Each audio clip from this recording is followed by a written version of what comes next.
अस्सलामुअलैकुम फ्रेंड्स, मेरा नाम है अल्बर्ट और आप देख रहे हैं dark quantum channel. So friends, मैं हाजिर हूँ क्लास 3 के साथ, इथिकल हैकिंग फुल कोर्स की क्लास 3 के साथ हाजिर हूँ। और introduction of ethical hacking and hacking के बारे में हम आज पढ़ने वाले हैं। इंट्रोडक्शन ऑफ इथिकल हैकिंग का तो आपको पता होगा, इथिकल हैकिंग किसे कहते हैं। एंड हैकिंग में ऑलराउंडर मींस के black hat, white hat, grey hat, सब कुछ इन चीज़ों के बारे में हम जो है थ्योरी बेस पढ़ेंगे आज। तो जिनको नहीं पता उनको मैं बता दूं कि हमारी जो है क्लासेस चल रही हैं इथिकल हैकिंग की, तो आप जो है मेरे चैनल पर आकर प्लेलिस्ट ये वाली एक्सेस कर सकते हो। यहाँ पे सारी क्लासेस आने वाली हैं जो भी फ्यूचर में मैं अपलोड करूँगा। आज हमारी 3rd क्लास है, तो आप ये वाली प्लेलिस्ट एक्सेस कर जो है इन क्लासेस को जो है एक्सेस कर सकते हो। तो हम जो है अपनी इस क्लास को स्टार्ट करते हैं बिना किसी बकवास के। तो फ्रेंड, आज का जो हमारा टेबल ऑफ कंटेंट है, आज का जो हमारा एजेंडा है, उसमें हम जो है डाटा एंड इंफॉर्मेशन के बारे में देखेंगे। What is difference between data and information. मैं यहाँ से पेन ले लेता हूँ क्योंकि गंद मारे बगैर मेरे से रहा नहीं जाता। तो data and information, what is difference between data and information के बारे में हम देखेंगे। Ethical hacking terminology, what is ethical hacking terminology के बारे में देखेंगे। IS and CS, what is difference between information security and cyber security. कुछ लोग इस दोनों को मैच कर देते हैं, उनको लगता है ये एक ही चीज़ है, बट ये एक चीज़ नहीं है। क्यों नहीं है वो हम आगे पढ़ते हैं। उसके बाद हमारा 4th टॉपिक है जी हैकिंग कॉन्सेप्ट्स, ठीक है, जिसमें हम what is hacking, what is hacker and hacking classes के बारे में जो है पढ़ने वाले हैं। सो फ्रेंड्स, जो है हमारा पहला टॉपिक जो है वो हम जो है पेंट पे पढ़ेंगे। तो मैं पेंट पे चला जाता हूँ। सबसे पहले तो यहाँ पे हम लिख लेते हैं जी पेंट। पेंट में आने के बाद हमारा टॉपिक है जी डाटा एंड इंफॉर्मेशन। पहले हम यहाँ पे डाटा लिख लेते हैं, उसके बाद हम यहाँ पे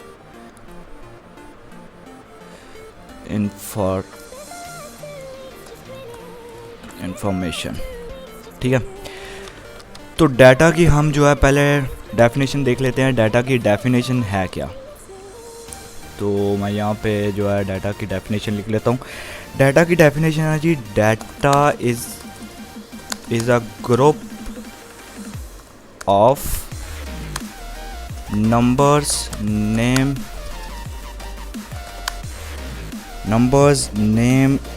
आगे हम etc लिख लेते हैं, that have little to no context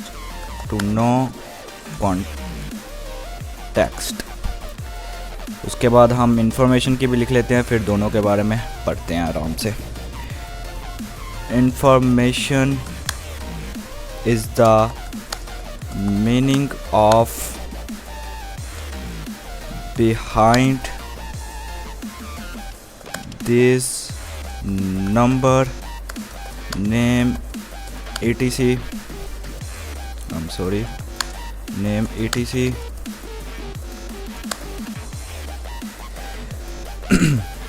okay.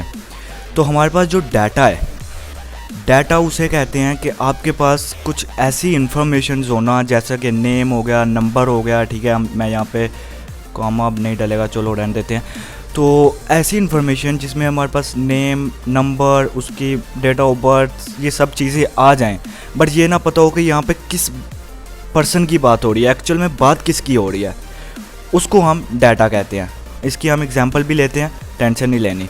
Information में आता है कि ऐसा नेम, नंबर और ऐसी चीज़ें जिनको पढ़ने से, जिनको देखने से हमें पता चल जाए कि भाई यहाँ पे हाँ फलां बंदे की बात हो रही है, उसको इन्फॉर्मेशन कहते हैं। जिस पे हमें पता ना हो कि किसकी बात हो रही है, उसको डाटा कहते हैं, ठीक है।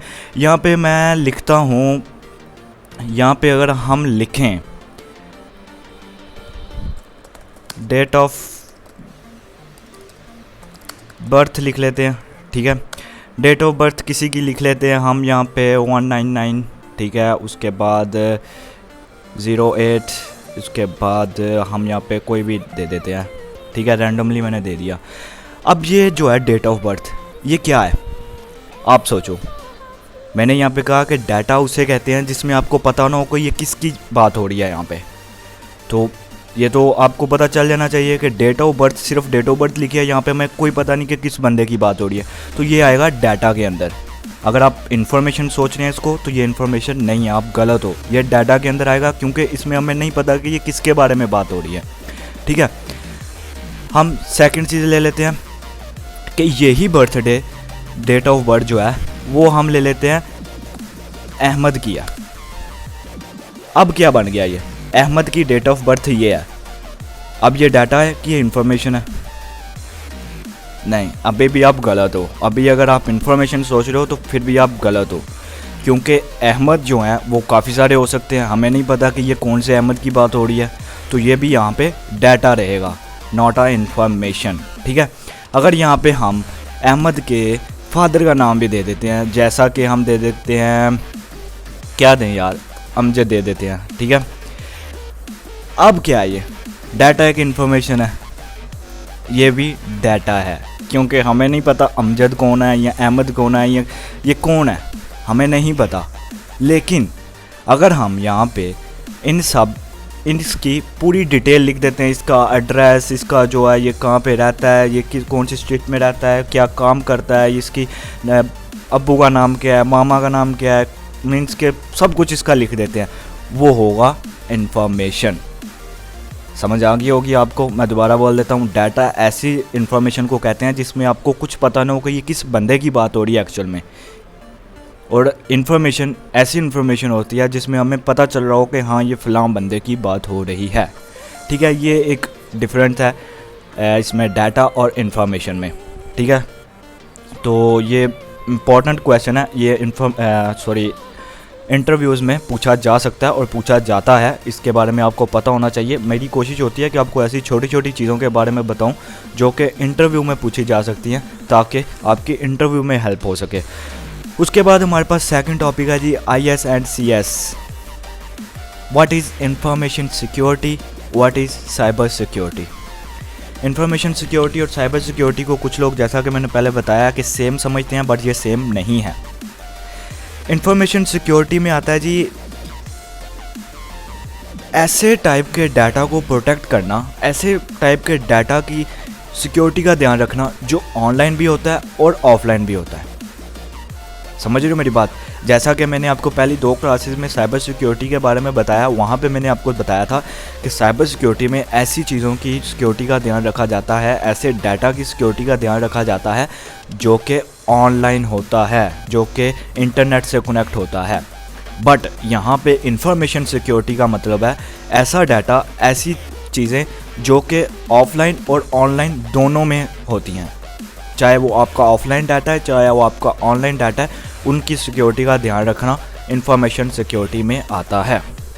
और साइबर सिक्योरिटी, जैसा कि मैं 2 क्लासेस में पहले बता चुका हूँ आपको, कि ऐसा डाटा या ऐसा डाटा जिसको जो कि ऑनलाइन कनेक्ट होता है, उनकी सिक्योरिटी का ध्यान रखना, जैसे कि वेबसाइट्स हो गई, नेटवर्क्स हो गए। ये मैंने साइबर सिक्योरिटी की पहली 2 क्लासेस में मैं डिटेल में बात की हुई है, अब वो देख सकते हो जाके अगर नहीं देखी तो।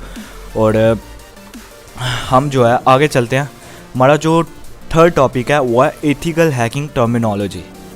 ये मोस्ट इम्पॉर्टेंट है जी। इसके लिए मैं चाहूँगा कि आप जो है ना कॉपी पेंसिल लेके बैठ जाओ और इसको जो है ना साथ साथ नोट करो, ठीक है, क्योंकि ये आपके फ्यूचर में काम आने वाला है। तो अच्छा, अगर यहाँ पे किसी ने, जो ऐसा कोई बंदा है जिसने मेरी पहली 2 क्लासेस ली हुई है ना, उसको पता चल गया होगा मैं कितना को आलसी जो है ना इंसान हूँ, कितना को कामचोर इंसान हूँ। मैंने पहली 2 क्लासेस में भी यही PPTs, यही प्रेजेंटेशन यूज़ की थी और इसी क्लास में भी मैं यही यूज़ कर रहा हूँ। मेरे से न्यू डाउनलोड ही नहीं हुई, इतना मैं कामचोर बंदा हूँ, ठीक है। तो मैं चाहूँगा कि आप जो है कॉपी लेके बैठ जाओ और पेंसिल लेके बैठ जाओ और इसको जो है ना प्रॉपर नोट करो, फिर जो है आपको फ्यूचर में भी हेल्प मिलेगी इससे, क्योंकि ये इम्पॉर्टेंट टॉपिक है और मैं चाहूँगा इसको आप मिस ना करो। ओके, तो हम जो है ना स्टार्ट करते हैं अपना थर्ड टॉपिक, एसिड्स। एसिड्स में क्या आता है जी? एसिड ऐसा डाटा या इन्फॉर्मेशन को कहते हैं जो आप अपने मीन्स के अपना हाइड करके रखते हो, अपना छुपा के रखते हो। ऐसा आपकी जो इन्फॉर्मेशन है जो आप जो है रिवील नहीं करवाना चाहते, जिसको आप जो है किसी को बताना नहीं चाहते, जो कि आपकी ऐसा डाटा है, जो कि आपकी ऐसी चीज़ें हैं जिनको आप छुपा के रखते हो, उस डाटा को, उस इंफॉर्मेशन को एसिड कहा जाता है। ठीक है, उम्मीद करता हूँ समझ आ गई होगी आपको। अगर नहीं है तो थोड़ा सा पीछे करके देख लो। हैक वैल्यू, हैक वैल्यू किसे कहते हैं? हैक वैल्यू ऐसी वैल्यू को कहते हैं, ऐसे डाटा को कहते हैं जिसको हैक करने से आपको काफ़ी वैल्यू में जो है फ़ायदा होने वाला है। जैसा कि किसी की बैंक डिटेल्स होगी, किसी का ऐसी इन्फॉर्मेशन होगी जिसको हैक करने से आपको काफ़ी फ़ायदा होने वाला है, उसको जो है हैक वैल्यू बोला जाता है। ठीक है, उसके बाद आ जाता है जी zero day attack. Zero day attack से मुराद ये है कि जब आप अपने विक्टिम को बिल्कुल थोड़ी देर का मौका भी नहीं देते कि वो अपना डाटा जो है ना सिक्योर कर ले। मसलन आपको किसी चीज़ में कोई वल्नरेबिलिटी मिल गया। वल्नरेबिलिटी मतलब वीक पॉइंट, इसके बारे में मैं आगे बात करने वाला हूँ। आपको किसी चीज़ में कोई वीक पॉइंट मिल गया है, आप जो है उस कंपनी को इतना टाइम भी ना दो कि वो उस वीक पॉइंट को ख़त्म कर पाए, उसी वक्त उसको जो है एक्सप्लॉइट कर लो। ठीक है, समझ आ गई होगी। अगर नहीं आई तो टेंशन नहीं लेनी, बहुत जल्द आ जाएगी। जब आप आहिस्ता आहिस्ता आगे जाओगे तो आपको सारी समझ आती जाएगी। अभी बस नोट करते जाओ ताकि आप जो है बाद में पढ़ सको इसको। वल्नरेबिलिटी, वल्नरेबिलिटी से मतलब है वीक पॉइंट। वीक पॉइंट ऐसा वीक पॉइंट से एक हैकर किसी वेबसाइट, किसी नेटवर्क को जो है हैक कर सकता है, उसके अंदर घुस सकता है, उसको नुकसान पहुंचा सकता है। ऐसे पॉइंट को वल्नरेबिलिटी कहा जाता है। ठीक है, अब मैं जहाँ पर भी आगे वल्नरेबिलिटी यूज़ करूँगा वहाँ पर आपको समझ आ जानी चाहिए कि यहाँ पर ऐसे वीक पॉइंट की बात हो रही है जिसको हैकर जो है यूज़ कर सकता है किसी भी हैकिंग को परफॉर्म करने के लिए। ठीक है, उम्मीद करता हूँ आपको समझ आ रही होगी और मेरी बातों से कंफ्यूज नहीं हो रहे होगे, क्योंकि आज मैं खुद को थोड़ा सा कंफ्यूज समझ रहा हूँ। ऐसे लग रहा है जैसे मैं आप लोगों को कंफ्यूज कर रहा हूँ, तो पता नहीं क्यों, लेकिन थोड़ा सा मैनेज कर लेना। तो आप साथ साथ नोट करते जाओ और अगर नहीं समझ आती थोड़ा सा बैक करके देखो, समझ आ जाएगी, नो वरी। हम आगे चलते हैं। यहाँ पे आता है डेज़ी चाइनिंग। इसमें क्या आता है जी? डेज़ी चाइनिंग उसे कहते हैं जिसमें हैकर किसी का थोड़ा डाटा हैक करता है, देन उस डाटा से उसी विक्टिम का बाकी डाटा हैक किया जाता है। नहीं समझ आई? मैं समझाता हूँ। एक कंपनी है, कंपनी में 4 कंप्यूटर्स पड़े हैं। ठीक है, अब एक हैकर को वो चारों जो है हैक करने हैं। अब जैसा कि एक कंप्यूटर में विंडो एक्सपी हुई पड़ी है, एक में विंडोज़ 7 हुई पड़ी है, एक में विंडो 10 हुई पड़ी है, एक में विंडो 11 हुई पड़ी है। अब डेफिनेटली आपको पता चल गया होगा विंडो एक्सपी तो सिक्योर नहीं होगी, वो तो आसानी से हैक होगी। विंडोज़ 7 थोड़ी सिक्योर होगी लेकिन वो भी हैक हो सकती होगी। उसके बाद विंडो 10 आ जाती है, वो तो ऐसे ही सिक्योर होगी लेकिन वो भी हैक हो सकती है। लेकिन हम बिल्कुल छोड़ देते हैं, हम विंडो एक्सपी को ले लेते हैं। अब हैकर क्या करेगा? हैकर को वो चारों कंप्यूटर हैक करने हैं जो कि एक कंपनी में पड़े हुए हैं। लेकिन हैकर ने देखा कि वल्नरेबिलिटी तो सिर्फ एक कंप्यूटर में है जो कि है विंडो एक्सपी। ठीक है, जिस कंप्यूटर में विंडो एक्सपी हुई पड़ी है, ये मैं यहाँ पे 4 कंप्यूटर्स बना देता हूँ। ये हो गया विंडो एक्सपी। ठीक है, ये हो गया विंडो 7, ये हो गया विंडो 10 और ये हो गया विंडो 11। अब हैकर क्या करेगा? विंडो एक्सपी को जो है हैक करेगा। अब विंडो एक्सपी तो मुझे पता है कोई भी नहीं रखता, इतना तो कोई पागल है नहीं कि जो विंडो एक्सपी आज के ज़माने में चलाए, लेकिन हम एक एग्जांपल ले रहे हैं तो समझने के लिए, जिससे आपको समझ आ जाए। अब हैकर क्या करेगा? वो देखेगा कि भाई मुझे ये चारों हैक करने हैं बट वल्नरेबिलिटी तो एक कंप्यूटर में है, तो मैं क्या करूँ? वो क्या करेगा? इसको हैक कर लेगा, जो कि जिसमें वल्नरेबिलिटी है उसे हैक कर लेगा वो। अब उस कंप्यूटर के अंदर देखेगा क्या पड़ा है। अगर तो उसके अंदर से कुछ ऐसा डाटा मिलता है जिससे विंडोज़ 7 हैक हो सकता है या कोई और कंप्यूटर हैक हो सकता है, तो वो उस पर जो है हैकिंग परफॉर्म करेगा। और हम एग्जांपल ले लेते हैं, इसमें उसको डाटा मिल गया जिससे वो विंडोज़ 7 को हैक कर सकता है, वो विंडोज़ 7 को हैक करेगा। वैसे ही चलते चलते जाके वो चारों कंप्यूटर्स को हैक कर लेगा। अगर वो ऐसा कर लेता है तो ये आता है डेज़ी चाइनिंग। ठीक है, तो मैं एक बार दोबारा से बता देता हूँ। ऐसा डाटा जिसको हैक करने के बाद आप उसी डाटे के ज़रिए उसी विक्टिम का बाकी डाटा हैक करते जाएं बारी बारी। ठीक है, वो आता है डेज़ी चाइनिंग में। उसके बाद हमारे पास आता है जी एक्सप्लॉइट। एक्सप्लॉइट क्या है जी? एक्सप्लॉइट उसे कहते हैं जब आपको किसी डाटा से कोई वल्नरेबिलिटी मिल जाती है, कोई वीक पॉइंट मिल जाता है, फिर उस डाटा को जब आप ब्रीच करते हो या उस पर एक्सेस लेते हो, उसे एक्सप्लॉइट कहते हैं। समझ आ गई? जब आपको कोई वीक पॉइंट मिल गया, अब आपको वीक पॉइंट तो मिल गया, अब उस वीक पॉइंट के ज़रिए उस डाटा को एक्सेस करना एक्सप्लॉइट कहलाता है। ठीक है, उस वीक पॉइंट के ज़रिए उस सिस्टम में घुसना एक्सप्लॉइट कहलाता है। ठीक है, उम्मीद करता हूँ समझ आ गई होगी। पेलोड्स क्या होता है जी? जब आप विक्टिम के नेटवर्क पर, विक्टिम के सिस्टम पर कुछ ऐसे वायरस जो है इंस्टॉल करवाते हो जिससे आप जो है उसके सिस्टम में एक्सेस ले सकते हो। पेलोड आप तब भी आप यूज़ कर सकते हो जब आप एक्सप्लॉइट करके उसके सिस्टम में एक्सेस ले चुके होते हो, उसके बाद पेलोड इंस्टॉल करवाते हो उस पर, और उस पर जो है बैकडोर बनाते हो। बैकडोर क्या होता है वो हम आगे देखते हैं। अभी के लिए समझो कि आप कुछ ऐसी चीज़ें, कुछ ऐसे मेलवेयर जो है उसके सिस्टम के अंदर इंस्टॉल करवाते हो जिससे आप उसके सिस्टम को एक्सेस कर पाते हो। इससे कोई वल्नरेबिलिटी वैल्यू नहीं रखती, कोई इससे एक्सप्लॉइट करना रिक्वायरमेंट नहीं है, कुछ वल्नरेबिलिटी रिक्वायरमेंट नहीं है, कुछ भी नहीं है। बस आपको पेलोड किसी भी तरीके इंस्टॉल करवाना है और आप उस पर जो एक्सेस ले सकते हो। ये हम प्रैक्टिकली भी देखेंगे आगे आने वाली क्लासेस में, आज की क्लास में नहीं बट आने वाली क्लासेस में देखेंगे। डॉक्सिंग किसी पर्सन का ऐसा डाटा लीक कर देना जो कि उसने एसिड के अंदर रखा हो। जैसे हमने थोड़ी देर पहले एसिड के बारे में पढ़ा कि एसिड एक ऐसा डाटा है जो आपने अपना डाटा ऐसा छुपा कर रखा होता है जो आप रिवील नहीं करना चाहते। और डॉक्सिंग में आता है कि आप किसी का एसिड वाला डाटा रिवील कर दो, लीक कर दो, उसको हम डॉक्सिंग कहते हैं। ठीक है, उसके बाद आता है जी बैकडोर, जिसके बारे में अभी मैंने बात की। बैकडोर क्या होता है? आप किसी सिस्टम में घुस गए, अब उस सिस्टम से आप जब बाहर आओगे फिर दोबारा आप नहीं घुस पाओगे।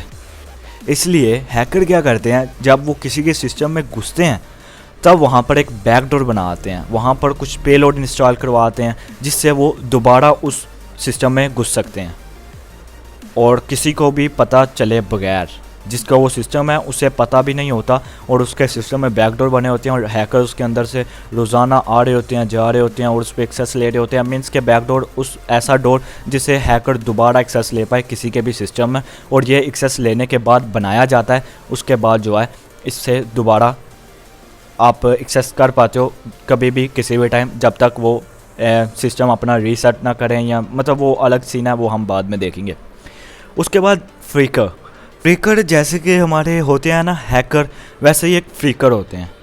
फ्रीकर क्या काम करते हैं जी? फ्रीकर जो हमारे टेलीफोन वगैरह को हैक करते हैं। ठीक है, टेलीफोन हो गए, हमारी फ्रीक्वेंसीज होगी, इन चीज़ों को जो हैक करते हैं उनको फ्रीकर बोला जाता है। ठीक है, और हैकर जो हमने देख लिया, हैकर तो आपको पता ही होगा क्या होते हैं। बेसिकली लोगों को फ्रीकर का नहीं पता होता वो कौन होते हैं। तो ये भी एक इंटरव्यू क्वेश्चन है, ये भी इंटरव्यू में पूछा जा सकता है या आपके फाइनल असेसमेंट में पूछा जा सकता है जब आप इसी कौंसल का एग्ज़ाम देते हो। तो ये भी आपको पता होना चाहिए फ्रीकर किसे कहते हैं। तो फ्रीकर ऐसे हैकर्स होते हैं जो टेलीफोन वगैरह की फ्रीक्वेंसीज़ को हैक करते हैं। ठीक है, उसके बाद हमारा जो है अगला टॉपिक है जी हैकिंग कॉन्सेप्ट्स। हैकिंग कॉन्सेप्ट्स क्या हैं जी? What is hacking and what is hackers. इसमें जी what is hacking I am sorry, किसी भी डाटा को विद परमिशन और विदाउट परमिशन ब्रीच करना, this is called hacking. With permission तो हो गया ethical hacking, white hat hacking. Without permission हो गया ब्लैक हैट हैकिंग। तो हैकिंग के अंदर जब एक सिर्फ हैकिंग की बात हो रही है तब इसमें दोनों चीज़ें आ जाएंगी, with permission and without permission. जब वाइट हैट की बात हो रही है तब फिर विद परमिशन होगी, जब ब्लैक हैट की बात हो रही है तब विदाउट परमिशन होगी। लेकिन जब हैकिंग की बात हो रही है तो तब विद परमिशन और विदाउट परमिशन दोनों चीज़ें आएंगी।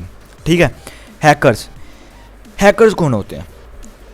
हैकर्स से मतलब ये होता है कि एक ऐसा पर्सन जिसको computers, networking, programming and operating systems की बहुत ही ज़्यादा नॉलेज होती है। अगर आपको हैकर बनना है वो बाद में डिपेंड करता है आपको एथिकल हैकर बनना है या ब्लैक हैट बनना है, या एक बस अभी के लिए ये समझो कि अगर आपको हैकर बनना है तो आपको computers, networking, programming, operating systems, इन चीज़ों के बारे में अच्छी जो है अपनी बुनियाद बनानी पड़ेगी, फिर ही आप एक हैकर बन सकते हो। ठीक है, तो हम आगे चलते हैं। यहाँ पे आता है जी हैकिंग क्लासेस। हैकिंग क्लासेस क्या हैं जी? अभी ये समझना है आपने ध्यान से, इन सब चीज़ों के बारे में जो है ना डिफरेंस जो है ना अपने ध्यान से समझना है। इसमें से 2 से 3 क्वेश्चन जो है फाइनल असेसमेंट में लाजमी होते हैं, ठीक है, और जिसमें इंटरव्यू में भी लाजमी पूछे जाते हैं, ठीक है। तो मैं यहाँ पे जो है गंद मारने के लिए पेन ले लूँ। तो ब्लैक हैट हैकर्स जैसे कि ज़्यादातर लोगों को पता होगा, लेकिन मेरा फ़र्ज़ है बताना, तो मैं बताऊँगा। तो ब्लैक हैट हैकर्स ऐसे हैकर्स जो कि विदाउट परमिशन किसी की चीज़ को हैक करते हैं, किसी की परमिशन के बगैर उसकी चीज़ को हैक करना, किसी को बताए बगैर उसकी चीज़ को हैक करना, किसी को नुकसान पहुंचाकर उसकी चीज़ को हैक करना ब्लैक हैट हैकर्स का काम होता है, ठीक है, सिंपल सी बात है। वाइट हैट हैकर्स उन्हीं का उल्ट, जैसे ये विदाउट परमिशन काम करते हैं, ये विद परमिशन काम करते हैं, ये विदाउट परमिशन काम नहीं करते। इनको खुद लोग कहते हैं कि भाई आप हमारी जो है कंपनी को हैक करो। आप बोलोगे ऐसा कैसे हो सकता है, कोई कैसे बोलेगा कि हमारी कंपनी को हैक करो। यहाँ पे हैक करने का मतलब यह है कि उसमें से वल्नरेबिलिटीज़ निकालो, उसको एक्सप्लॉइट करो और हमें बताओ कि ये वल्नरेबिलिटी आपकी कंपनी में और इसको ठीक करो। ये होता है वाइट हैट का काम, ठीक है। आपको कंपनीज़ वाले खुद हायर करते हैं और आपको बोला जाता है कि भाई आप हमारी कंपनी में जो है एज आ पेन टेस्टर काम करो, ठीक है। पेन टेस्टर का भी कुछ इसी तरह का काम होता है, लेकिन वो हम आगे डिफरेंस देखेंगे। ग्रे हैट हैकर्स क्या होते हैं? ग्रे हैट हैकर्स जो होते हैं ना, वो दोनों की तरफ होते हैं। वो ब्लैक हैट भी होते हैं और वाइट हैट भी होते हैं, वो दोनों ही होते हैं। अब ब्लैक हैट और वाइट हैट कैसे होते हैं? मीन्स के ये करते क्या हैं? ये करते हैं कि ये विदाउट परमिशन काम करते हैं, ठीक है। किसी की कंपनी से वल्नरेबिलिटी निकालते हैं, ये इन्होंने वल्नरेबिलिटी निकाल दी, फिर उसका गलत फ़ायदा नहीं उठाते। ये एक एग्जांपल दे रहा हूँ, ग्रे हैट काफ़ी और भी काम करते हैं, लेकिन एक एग्जांपल दे रहा हूँ। वल्नरेबिलिटी निकालने के बाद उसका फ़ायदा नहीं उठाते, वो रिपोर्ट करते हैं उस कंपनी को जिसकी उन्होंने वल्नरेबिलिटी निकाली होती है। अब इन्होंने विदाउट परमिशन वल्नरेबिलिटी निकाली, मतलब ये इन्होंने काम किया ब्लैक हैट। अब इन्होंने उसको रिपोर्ट किया, ये इन्होंने किया वाइट हैट, दोनों काम हो गए। अब जब कंपनी वाले इनको रिस्पॉन्स नहीं देते तो फिर ये उसका गलत फ़ायदा उठाते हैं, या तो उस इंफॉर्मेशन को जो है लीक कर देते हैं, या फिर उसका खुद फ़ायदा उठाते हैं। वो बाद में करते हैं, पहले जो है उसको रिपोर्ट करते हैं। ब्लैक हैट क्या करते हैं? वो वल्नरेबिलिटी निकाल के उसका फ़ायदा उठा देते हैं या उसको लीक कर देते हैं, ठीक है। ये क्या करते हैं? वल्नरेबिलिटी निकालने के बाद उसको रिपोर्ट करते हैं।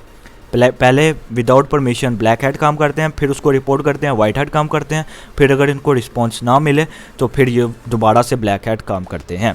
अगर इनको रिस्पॉन्स मिल जाए तो ये तो वाइट हैट काम हो गया। मीन्स के ये दोनों की तरफ आते हैं, ठीक है। उसके बाद आता है जी सुसाइड हैकर्स। सुसाइड हैकर्स ऐसे हैकर्स होते हैं जिनको जो है किसी चीज़ का डर नहीं होता कि भाई मुझे पुलिस पकड़ लेगी, या मैं ये काम करूँगा तो मुझे ये हो जाएगा, या मतलब कुछ भी डर नहीं होता। ये बस आराम से अपने मज़े से जो है ना हैकिंग करते हैं, और इनको कोई डर नहीं होता कि मैं पकड़ा जाऊँगा या ये फ़लाँ, कुछ भी नहीं, ठीक है। ये जस्ट अपने मज़े के लिए बस अपने मज़े में गुम और हैकिंग करते हैं, ठीक है। उसके बाद हमारे पास आता है जी स्क्रिप्ट किडीज़। स्क्रिप्ट किडीज़ एक तरह का, मैं तो ये कहूँगा बिगनर्स कह लो, ठीक है। बिगनर्स तो नहीं, बट मैं इनको बिगनर्स ही कहता हूँ। लेकिन स्क्रिप्ट किडीज़ असल में वो होते हैं कि जब किसी की स्क्रिप्ट को उठाकर वो अपने टर्मक्स पर या काली लाइनक्स पर जो यूज़ कर रहे होते हैं, जो क्लोनिंग कर रहे हैं, आजकल फेसबुक की आईडीज़ की क्लोनिंग हो रही होती है, उसके बाद फेसबुक आईडीज़ को रिपोर्ट की जा रही होती है, उसके बाद टूल्स ऐसे यूज़ किए जा रहे होते हैं। वो पता ही नहीं होता कि सीडी की कमांड लग रही है, सीडी की कमांड लग क्यों रही है, एलएस लग रही है, एलएस लगा क्यों रहे हैं, हम कुछ पता नहीं होता, बस जो है ना लगा रहे होते हैं। और बस उनको कहते हैं स्क्रिप्ट किडीज़, जिनको कुछ भी पता नहीं होता, और बस ये पता होता है कि इस पूरी कमांड को रन करने से होगा क्या, बस इतना पता होता है उनको। ये नहीं पता होता कि ये जो हम कमांड रन कर रहे हैं इस कमांड का मतलब क्या है, ठीक है। इनको कहते हैं स्क्रिप्ट किडीज़, जो किसी की कमांड्स को यूज़ करते हैं, ख़ुद को उनको पता भी नहीं होता कि ये कमांड है किसके लिए और ये कमांड का मतलब क्या है और इनके फुल फॉर्म क्या है, जैसे CD का फुल फॉर्म क्या है, LS का फुल फॉर्म क्या है, इनको कुछ भी नहीं पता होता, ठीक है। उसके बाद आता है जी साइबर टेररिस्ट। साइबर टेररिस्ट में वो हैकर्स आते हैं, वो लोग आते हैं जो लोगों में एक डर का माहौल पैदा करते हैं, ठीक है। वो हैकर जो लोगों के बीच एक डर का माहौल पैदा कर देते हैं हैकिंग कर करके।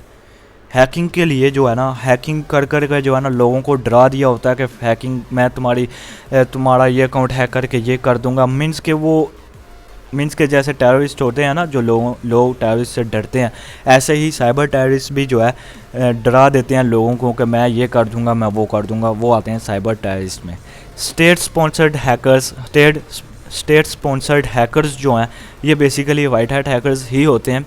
तो ये होते ये हैं कि इनको जो है एक कंट्री जो है वो हायर करती है दूसरी कंट्री पर, किसी दूसरी कंट्री पर ध्यान रखने के लिए, ठीक है, कि दूसरी कंट्री पर क्या हो रहा है या दूसरी कंट्री पर अटैक करने के लिए।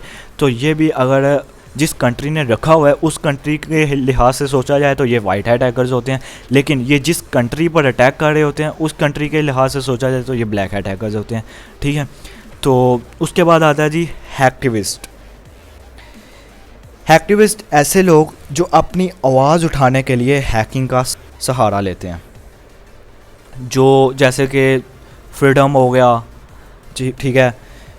ऐसे एक आपके पास एक बहुत ही फेमस ग्रुप है अनोनिमस ग्रुप, ये ज़िंदा मिसाल है इस चीज़ की, हैक्टिविस्ट की। तो ऐसे हैकर्स जो कि अपनी आवाज़ उठाने के लिए हैकिंग करते हैं। उम्मीद करता हूँ समझ आ गई होगी इस चीज़ की। तो मुझे लगता है हाँ, मैं भी यही सोच रहा था कि ये लास्ट टॉपिक था। तो यहाँ पे हमारी आज की क्लास का एंड होता है। तो थोड़ा सा सपोर्ट कर दो, लाइक कर दो, कमेंट कर दो और शेयर कर दो। मुझे पता है कि इस वीडियो में मैंने आपको थोड़ा सा कंफ्यूज किया होगा, क्योंकि मुझे समझ नहीं आ रही थी कि मैं कर क्या रहा हूँ, लेकिन पता नहीं क्यों ऐसा हो रहा था, लेकिन थोड़ा सा मैनेज कर लेना। तो thanks for watching, God bless you, अल्लाह हाफिज़।